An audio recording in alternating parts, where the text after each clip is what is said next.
après cette première grande séquence très documentée, vraiment, j'ai plaisir à vous proposer ce nouveau temps fort qui m'a été amené très facilement par Miko Mered, un temps de découverte centré sur une démarche de longue haleine conduite depuis 2023 autour des compétences métiers et formation de la filière hydrogène. Et son nom de code, il a été cité, c'est DEFI.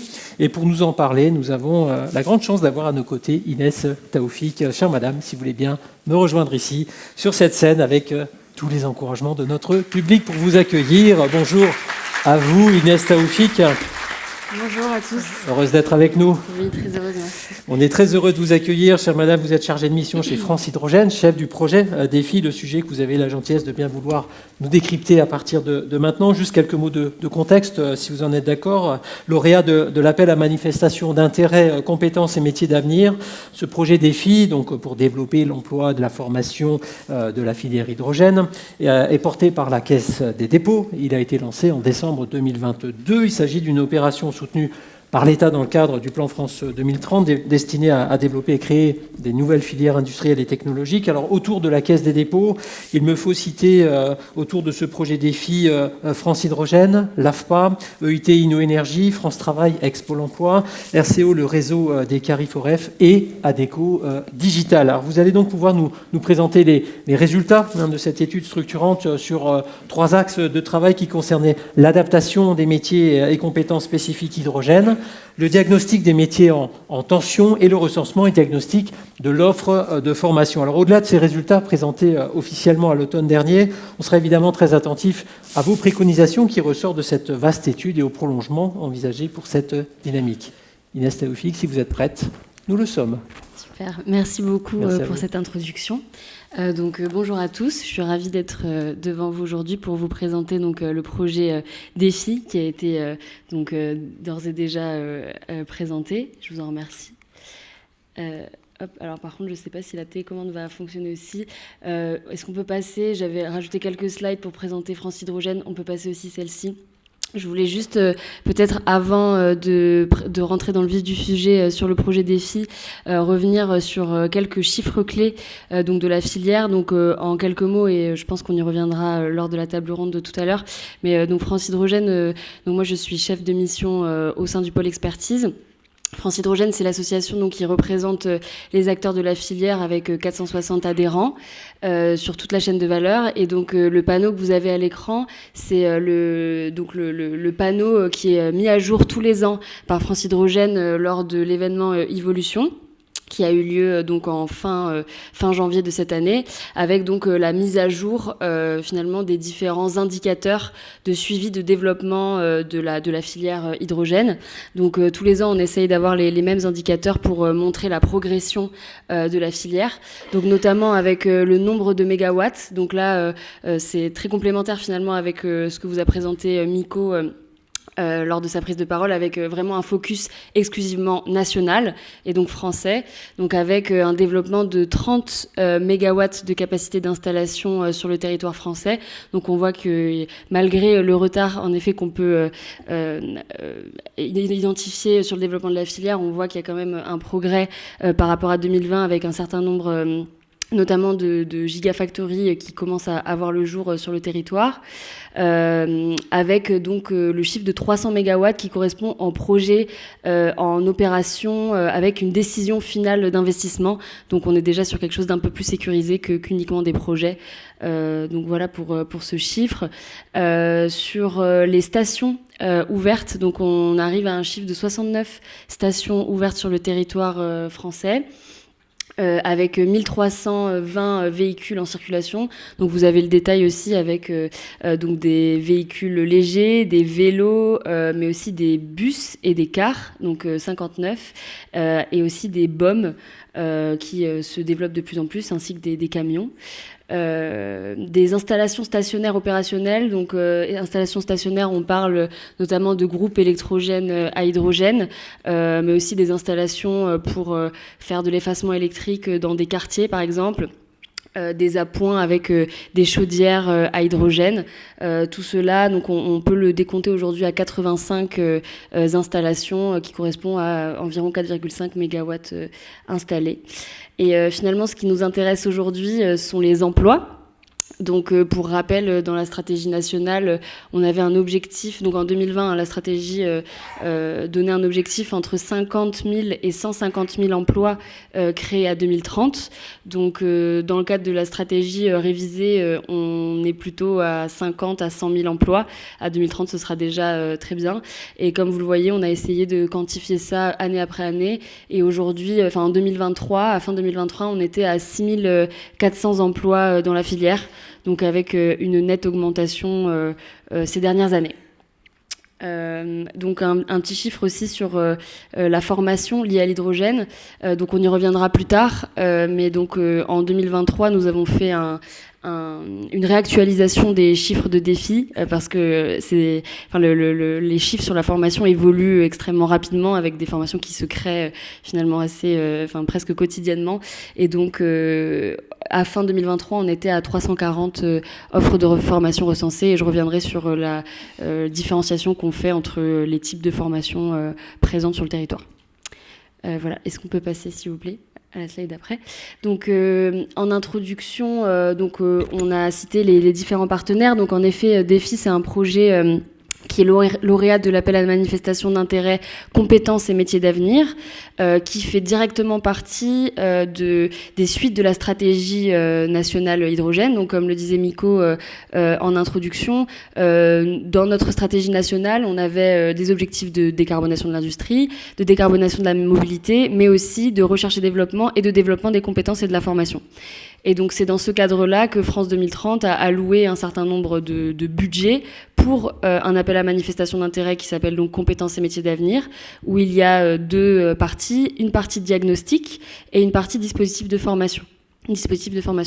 Donc nous, le projet DEFI, ça correspond vraiment à cette partie diagnostic où l'idée c'était de pouvoir proposer un panorama national des besoins en termes de formation. Et tout cela accompagné donc des acteurs qui ont pu être cités précédemment. Donc c'est vrai que France Hydrogène avait déjà, dû à la stratégie nationale, pressenti les besoins importants, l'enjeu en tout cas que représentait le développement des compétences et de la formation. Et donc on avait sorti 2 précédents livrables avant cette étude de DEFI qui nous ont permis d'avoir une matière première finalement pour aller sur cette étude. Donc un premier livrable qui était donc un référencement des métiers nécessaires dans la filière hydrogène. Donc on avait répertorié 80 métiers de tout type de niveau, de techniciens, d'ingénieurs et d'ouvriers qui sont nécessaires à la filière. Et une fois qu'on avait identifié ces métiers, on avait aussi identifié des domaines d'expertise qui sont nécessaires à la filière. Domaines d'expertise qui sont généralistes avec des spécificités qui sont liées à la molécule d'hydrogène et aussi aux systèmes qui y sont associés. Et donc, ça a donné lieu à un deuxième livrable en 2021 qui a essayé justement d'identifier quelles étaient ces compétences spécifiques dont on avait besoin pour pouvoir travailler dans la filière hydrogène.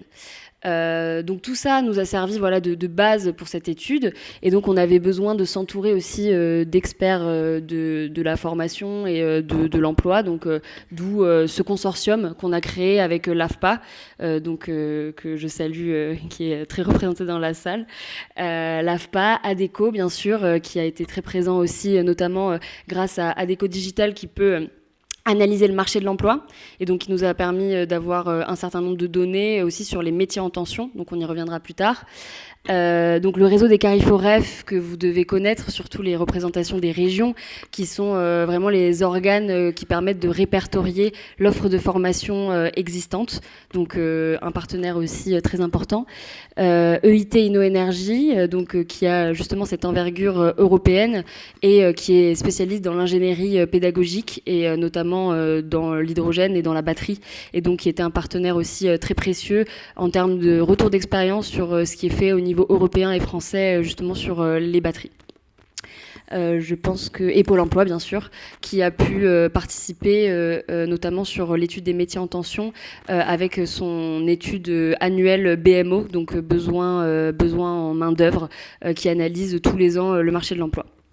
Donc rapidement les livrables que nous avons fournis dans le cadre de cette étude, donc vous les avez affichés. Donc on a un rapport final complet qui est disponible sur le site de France Hydrogène, mais aussi sur le site de l'ANR de l'État. C'est des livrables qui ont donc été validés par la Caisse des dépôts en septembre.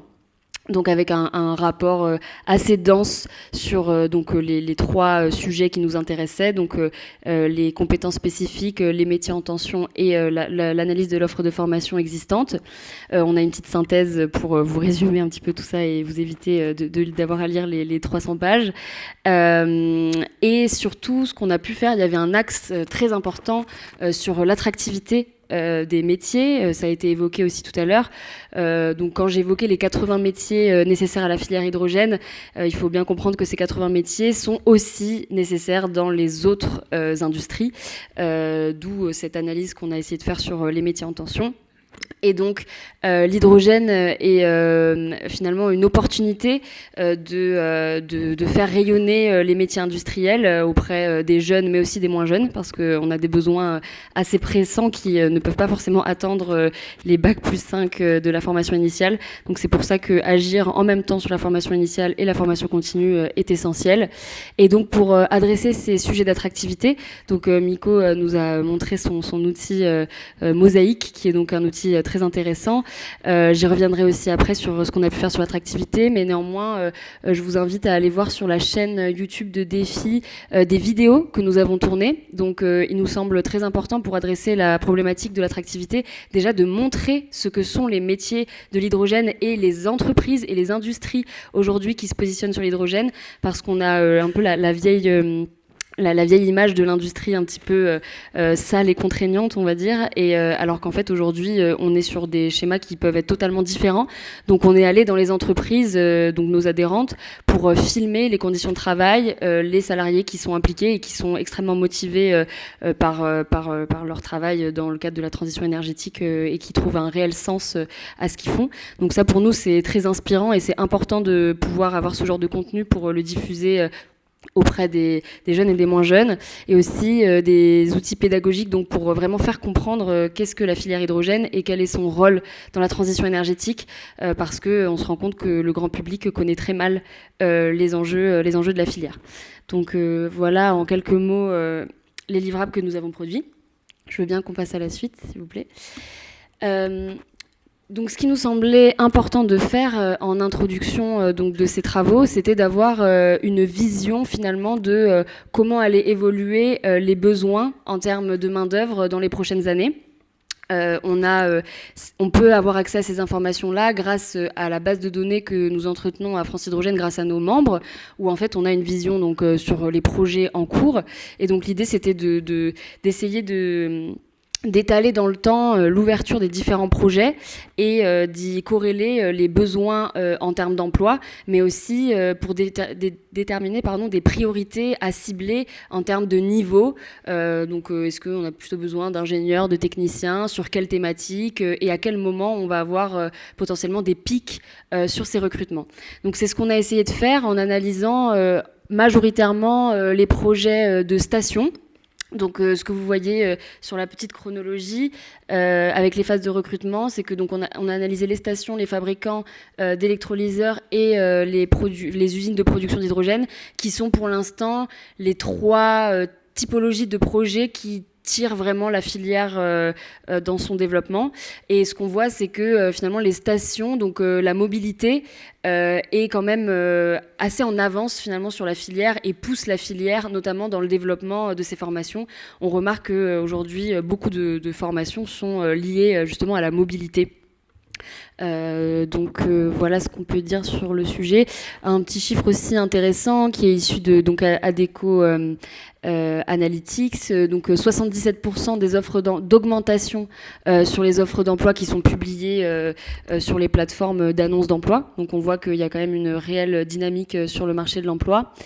Voilà, donc après vous voyez à droite les phases qu'on a estimées donc de recrutement, avec bien évidemment pour l'instant vous le savez tous, on est au démarrage de la filière, donc on a des besoins qui sont beaucoup plus proéminents en termes de profils de conception.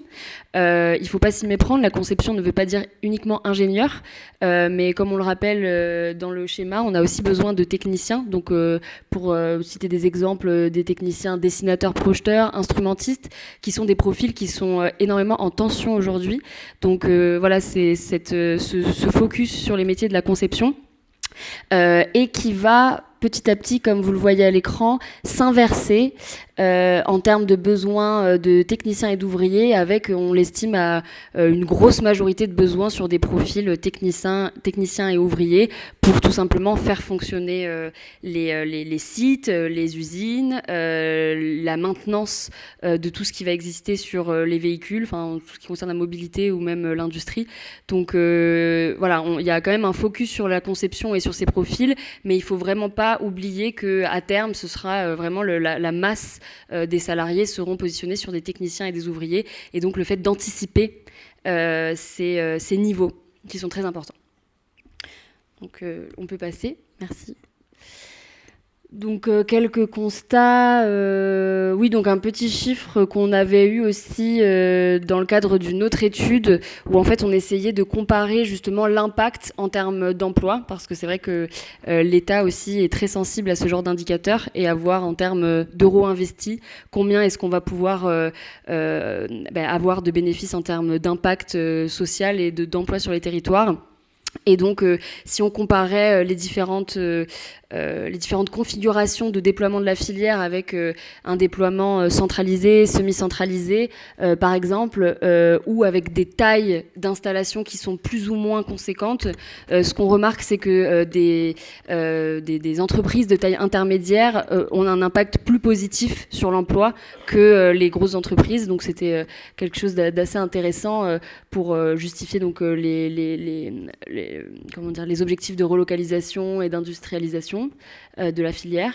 Donc des risques identifiés, je pense qu'on est tous, on est là pour ça aussi, pour se dire que l'emploi et les compétences disponibles et les formations en adéquation sont essentielles, et donc représentent un risque si on ne s'en occupe pas, et notamment des risques de chevauchement avec les différentes phases de développement intrinsèques à la filière hydrogène, mais aussi entre filières. Donc on peut par exemple citer la filière nucléaire, qui elle aussi a des énormes besoins en termes de recrutement.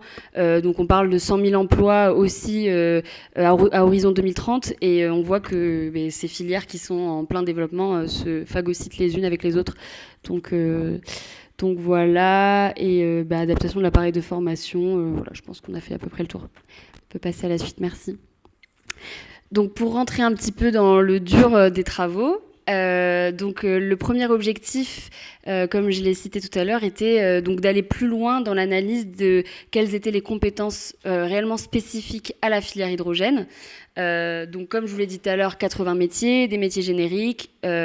Il faut qu'on arrive à déterminer donc à quel niveau de spécification on souhaite aller dans la filière, sachant que sur les thématiques spécifiques, ce qu'on a identifié donc dans les précédentes études, c'est qu'il y avait vraiment des choses très spécifiques sur la sécurité, les réglementations et les normes qui sont intrinsèques donc à la molécule d'hydrogène.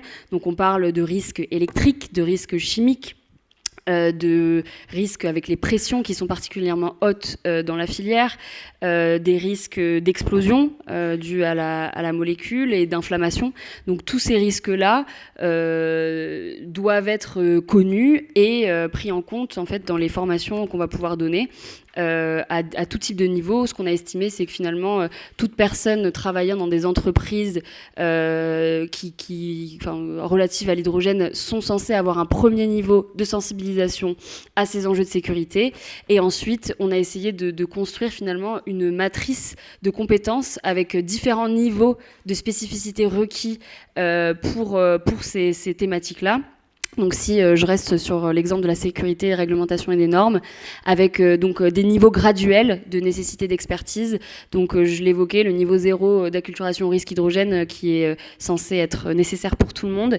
Et puis plus en fait on va être en contact avec l'hydrogène, donc évoluer dans des environnements hydrogènes, mais aussi plus on va avoir de la responsabilité vis-à-vis des personnes qu'on va pouvoir encadrer, plus le niveau d'expertise sur la sécurité va être nécessaire. On a aussi différencié dans cette matrice de compétences les métiers d'exploitation et de maintenance vis-à-vis des métiers de conception.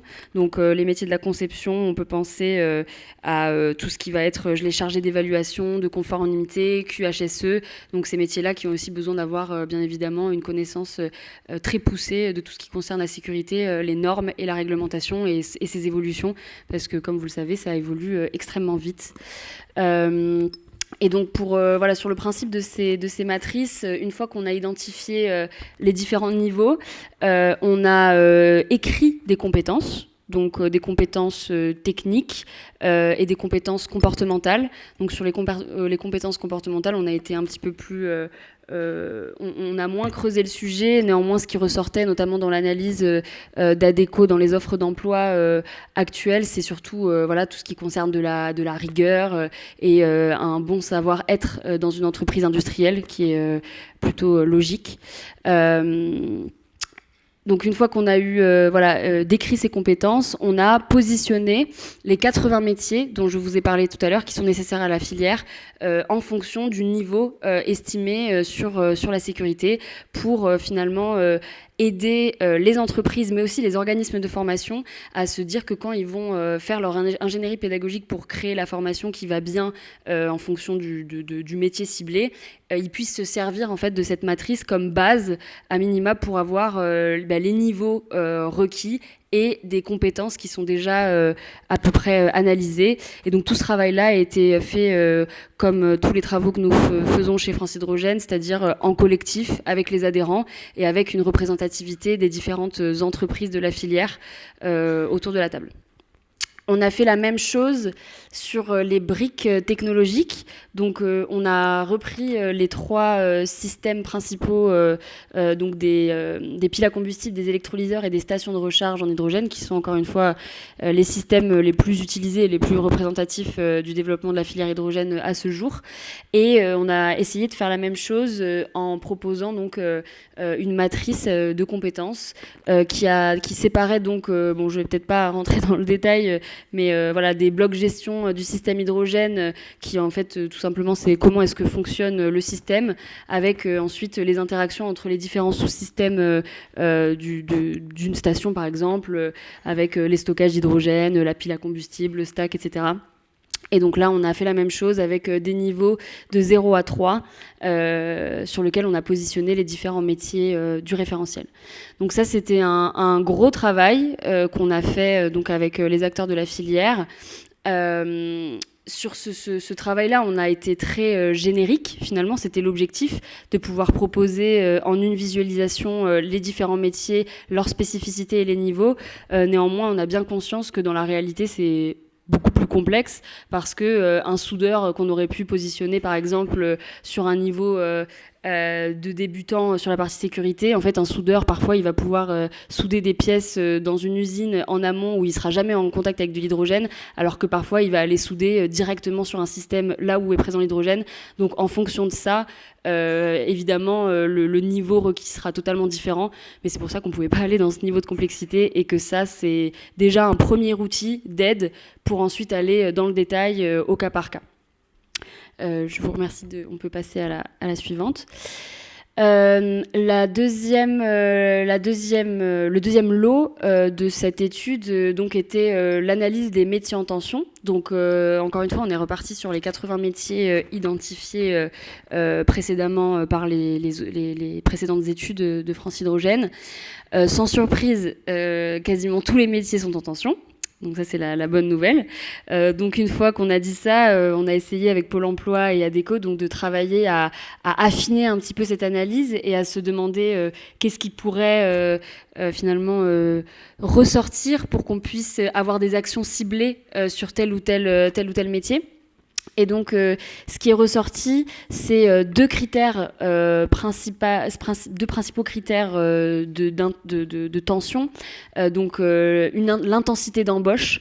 Donc ça, c'était particulièrement le cas sur tous les métiers des opérations. Ça rejoint ce qu'on a dit depuis le début, à savoir que tous les métiers des opérations, de la maintenance, de l'exploitation, sont les métiers les plus représentés dans les différentes filières qui sont déjà matures. Donc on peut parler des métiers qui sont assez proches, comme la filière des gaz, de la chaleur et des solutions énergétiques associées, où aujourd'hui les chiffres sont similaires. Donc on est à 80% de services en termes de métiers. Donc c'est typiquement les métiers dont on va avoir besoin. Donc sur ces opérations, une intensité d'embauche qui est très remarquable. Et sur la partie conception, donc les métiers qui sont plus nécessaires aujourd'hui, on est plutôt sur de l'indisponibilité de la main-d'œuvre, parce que sur des métiers qui sont extrêmement qualifiés, surtout dans cette phase amont où on est sur de la R&D, on est l'un des métiers les plus en tension aujourd'hui, c'est le chef de projet. Donc, ce qui correspond bien avec la phase de permitting en fait de la filière, où on doit chercher des terrains, comprendre toute la réglementation qui est assez complexe à vrai dire, associée pour monter les projets, savoir quelle typologie de stockage on peut mettre à quel endroit sans rentrer dans des problématiques réglementaires trop importantes. Enfin, toutes ces choses-là nécessitent en fait une connaissance de la filière très poussée qui aujourd'hui est très difficile à trouver. Malgré des passerelles d'aires de mobilité, comme on les a appelées, qui existent, notamment avec des métiers des énergies fossiles, du pétrole, typiquement l'électrolyse, on l'a déjà dit, mais c'est pas nouveau, l'électrolyse alcaline existait avant, donc c'est pour ça qu'aujourd'hui, les entreprises qui ont déjà passé le stade de produire de l'hydrogène ont en général sourcé leur profil dans ces industries-là, qui en plus de ça sont en train de décroître, on l'espère aussi pour la transition énergétique. Donc les passerelles sont entre guillemets tout assurées entre l'ancien monde et le nouveau monde, on l'espère. Donc voilà, sur cette analyse, on a essayé aussi de regarder justement où est-ce qu'on pouvait aller sourcer en fonction des typologies de métiers, des profils. Et donc, c'est ce que vous voyez à l'écran avec la petite matrice colorée en vert. Donc, les différents types de métiers, on a parlé de conception, ingénierie, recherche et développement, les opérations, qualité, environnement et les fonctions support. Et donc, on voit des passerelles possibles avec la fabrication de matériel de transport, la métallurgie, notamment le transport et les entreposages et la télécommunication en ce qui concerne les fonctions support. Donc voilà, dans tous les cas, vous pourrez trouver tous les détails de cette analyse-là dans le rapport. Voilà, on peut peut-être passer à la slide suivante. Voilà, le dernier lot concernait les formations, donc l'état des lieux des formations. Merci, c'est gentil, merci. Donc, ce que vous pouvez voir, donc, comme je l'ai dit, l'analyse qu'on a fait dans le cadre de Défi était vraiment nationale. Je ne l'ai pas forcément dit en introduction, mais on n'est pas les seuls à avoir été lauréats, ni sur la partie diagnostic, enfin, pas sur la partie diagnostic d'ailleurs. Donc, il y a certaines régions qui se sont saisies de cet outil diagnostic pour faire des diagnostics locaux et régionaux, afin d'avoir plus d'informations sur les besoins finalement adaptés à leur région. Nous, ce qu'on a fait en tant que France Hydrogène, c'est forcément une analyse nationale. La seule analyse régionale qu'on a pu proposer, c'est cette carte que vous voyez là, avec donc un état des lieux de la formation. Donc vous voyez que le Grand Est est plutôt pas trop mal pourvu, en deuxième position. Les couleurs que vous voyez, c'est que donc quand nous avons fait, je vais peut-être reprendre, désolée, c'est un petit peu décousu, mais donc quand nous avons analysé l'offre de formation, nous nous sommes basés sur donc l'offre des Cariforef, donc les Cariforef qui donc en plus de France Compétences, ont une vision exhaustive de toute l'offre de formation qui est répertoriée. Et donc, à partir de cette offre-là, nous avons essayé donc de trouver, de faire une analyse de ce qui existait en termes d'hydrogène sur le territoire.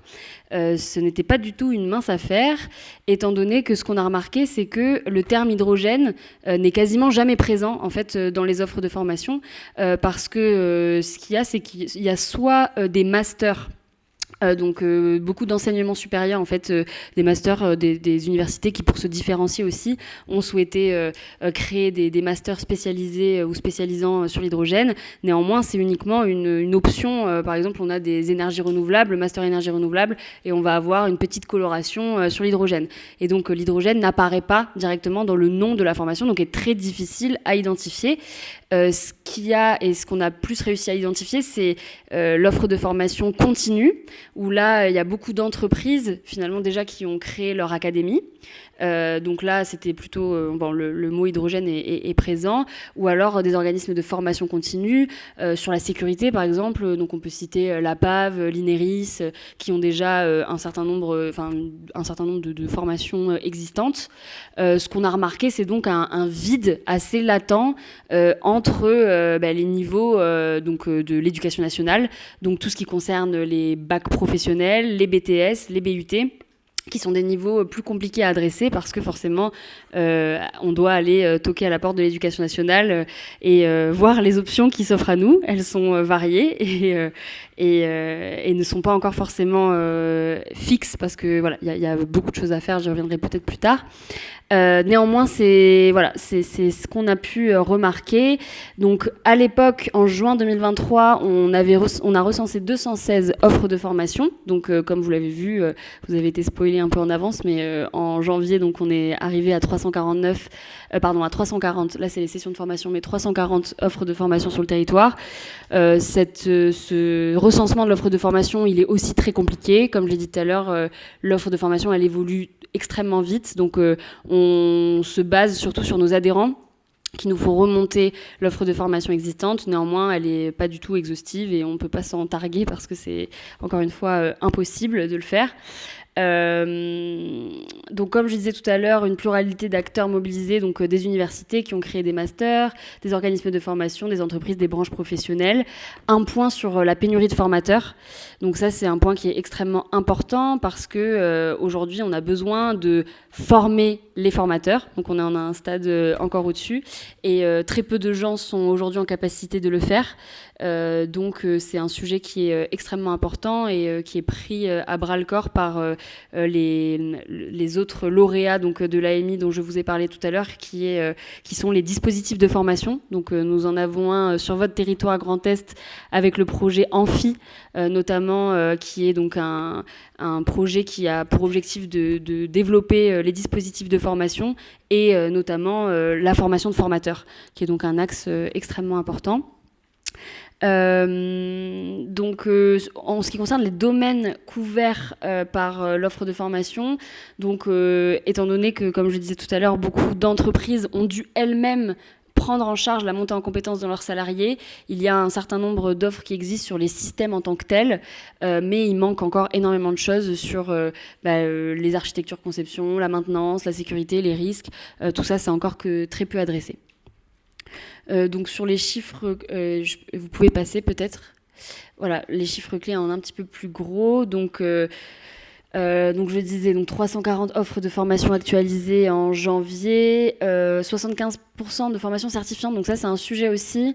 Les formations certifiantes permettent une meilleure visibilité des formations, permettent un financement de ces formations, aussi le fait que des alternants puissent bénéficier de ces formations.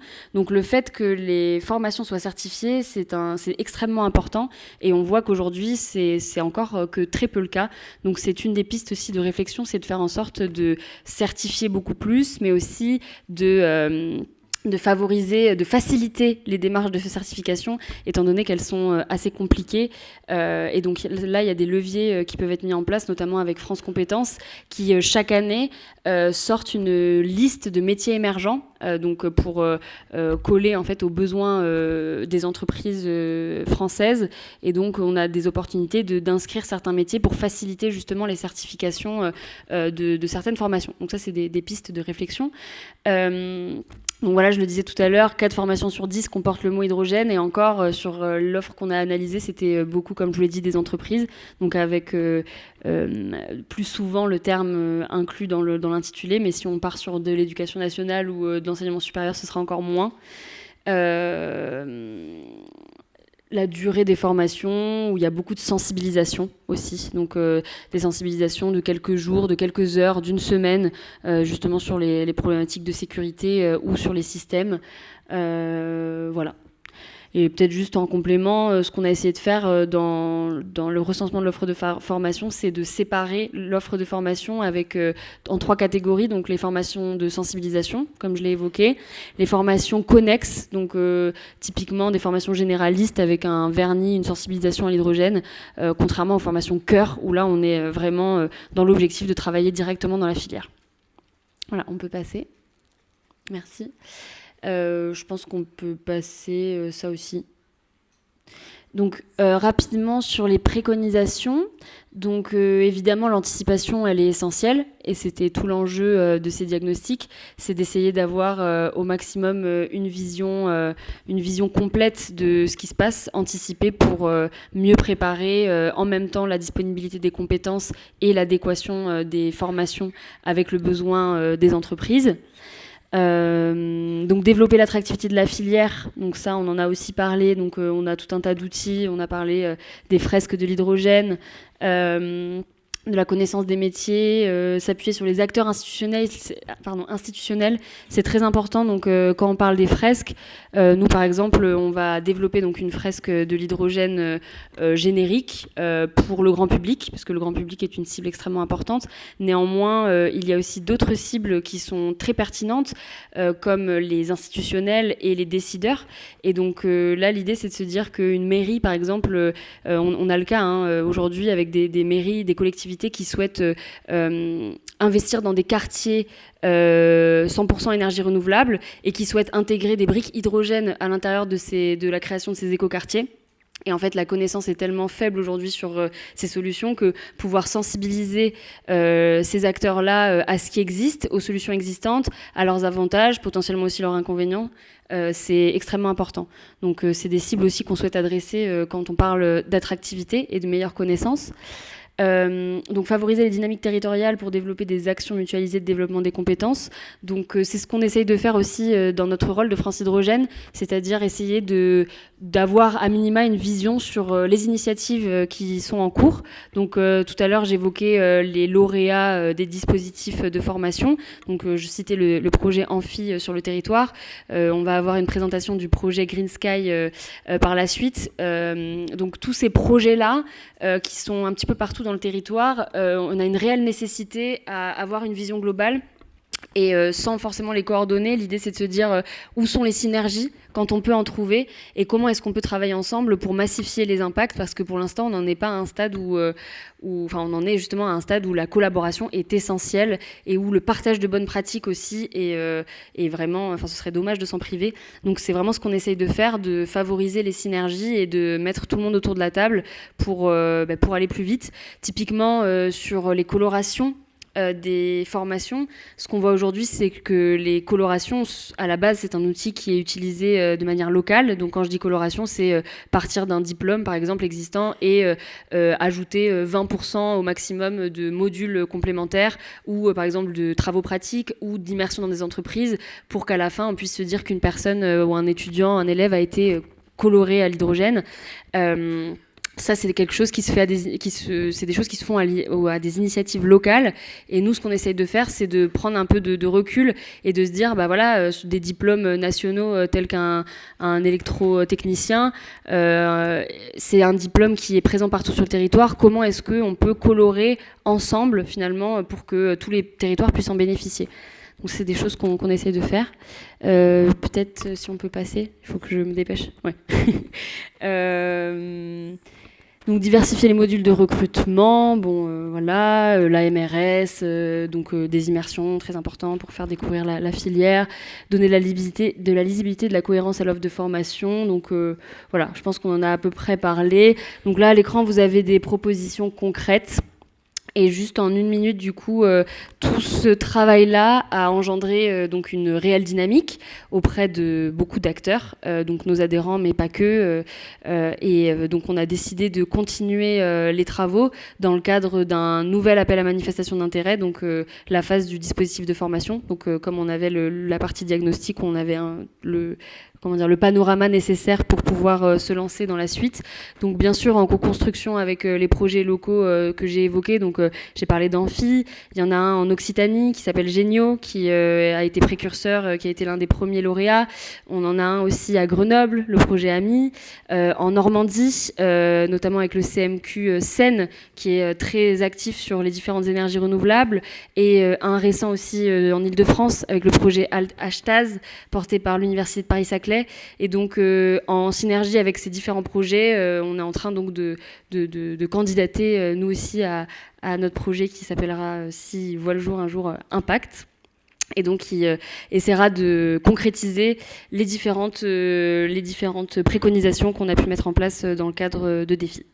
Voilà, je vais m'arrêter là parce que je crois que j'ai déjà débordé. Je vous remercie pour votre attention et vous pouvez tout retrouver du coup sur le site de France Hydrogène. Absolument. Inès Taoufik, merci beaucoup. J'allais en effet inviter à aller sur votre site parce que tout y est très précis. On y retrouve notamment l'étude. Puis je me permettrai de vous réinviter à la table ronde tout à l'heure si vous en êtes d'accord, chère madame.